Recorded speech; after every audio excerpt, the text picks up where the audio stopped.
चाकण परिसरात मुस्लिम बांधवांद्वारे सोमवारी 31 मार्च रोजी रमजान ईद सामूहिक नमाज पठण शांतीचा संदेश देत एकमेकांना आलिंगन भेट देत उत्साहात साजरी करण्यात आली। चाकणमध्ये शाही मशीद किल्ला व चाकण बाजारपेठ येथील मशिदींच्या समोर सामूहिक नमाज पठण करण्यात आले। यावेळी हजारो मुस्लिम बांधव उपस्थित होते।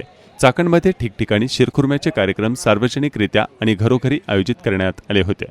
हिंदू व मुस्लिम बांधवांनी एकमेकांना ईद आणि पाडव्याच्या शुभेच्छा देत सामाजिक सलोख्याचे दर्शन घडवले।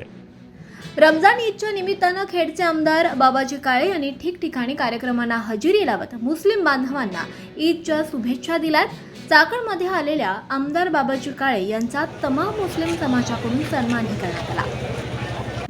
आज आपल्या चाकण शहरातील सर्व मुस्लिम बांधवांच्या माध्यमातून पवित्र सण रमजान ईदच्या निमित्तानं सर्व समाज बांधवांना एकत्र आणण्याचं काम आणि त्याचबरोबर चाकण शहरातील सर्व जाती धर्माच्या सहकाऱ्यांना बरोबर घेऊन हिंदू मुस्लिम ऐक्याचं प्रतीक आपण सर्व समाज बांधवांनी अनेक वर्षापासून आपल्या या चाकण शहर आणि खेड तालुक्यामध्ये जपण्याचा प्रयत्न केलेला आहे आणि त्या माध्यमातून आज रमजान ईदच्या निमित्तानं आमच्या सर्व पदाधिकाऱ्यांचा आजी माजी पदाधिकाऱ्यांचा सकाळपासून आपण आदरातिथ्य आणि सन्मान या ठिकाणी करत आहात। त्याच माध्यमातून या ठिकाणी मी असेल, विजूभाऊ असतील, माणिक शेठ असतील, निलेश शेठ असतील, शेखर भाऊ पिंगळे असतील,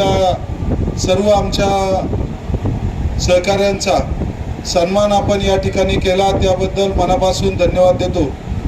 आणि त्या माध्यमातून आपण सर्व मंडळी चाकण नगरीच्या सामाजिक सलोख्यामध्ये आपल्या उद्योग व्यवसाय नोकरीच्या माध्यमातून या पंचक्रोशीमध्ये गेल्या अनेक पिढ्या कार्यरत आहात आणि त्याच माध्यमातून आत्ताच आपल्या अध्यक्षांनी सांगितल्यानुसार स्वर्गीय माजी आमदार साहेबराव सातकरांपासून तर आपल्या सर्वांचे जीवाभावाचे मित्र स्वर्गीय माजी आमदार सुरेश भाऊ गोरे यांच्या सहित आपल्या सर्वांचे जुन्या काळापासून सलोख्याचे संबंध आहेत आणि त्या भूमिकेतून चाकण नगरीमध्ये कोणताही सामाजिक कार्यक्रम निघो आपण सर्व मंडळी एकमेकाच्या सुखदुःखामध्ये कायम स्वरूपी सहभागी होत असतो आणि त्याच भूमिकेतून आज आपल्या निमंत्रणाचा स्वीकार करून आम्ही या ठिकाणी आलो। आम्ही आपल्या सर्वांनी आमचा आदरातिथ्य आणि सन्मान केला। हिंदू व मुस्लिम सामाजिक कार्यकर्त्यांनी याबाबत काय सांगितलंय थोडक्यात पाहूया।